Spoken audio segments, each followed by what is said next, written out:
Harmony 1 ಅಂತ. ಇದು ಏನಪ್ಪಾ ಅಂದ್ರೆ ನಮ್ದು PCT ಟೈಟ್ಲು, ಆಮೇಲೆ ಅಸಿಡೋಪಿನಾಕು, ಐಬ್ರೂಫಿನ್ ಈ ತರ ಲೋಕಲ್ ಪೇರಿಗೆ ಸಂಬಂಧಪಟ್ಟಂಗೆ.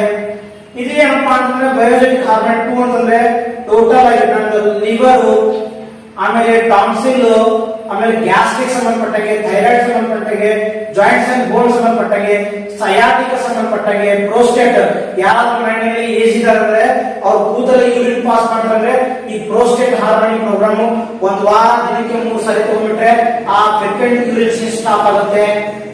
ಆಮೇಲೆ ನಮ್ದೇನಾರ ಫುಡ್ ಪಾಯ್ಸನಿಂಗ್ ಆಯ್ತಿದ್ರೆ ಅದನ್ನ ನಾವು ಈ ಫುಡ್ ಹಾರ್ಮೋನಿನ ತಗೊಂಡ್ಬಿಟ್ರೆ ಆ ಫುಡ್ ಪಾಯ್ಸನಿಂಗ್ ಕಂಟ್ರೋಲ್ ಮಾಡಬಹುದು.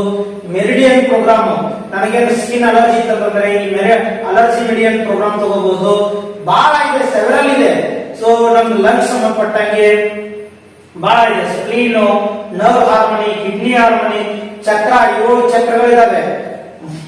7 ಚಕ್ರ ಇದಾವೆ.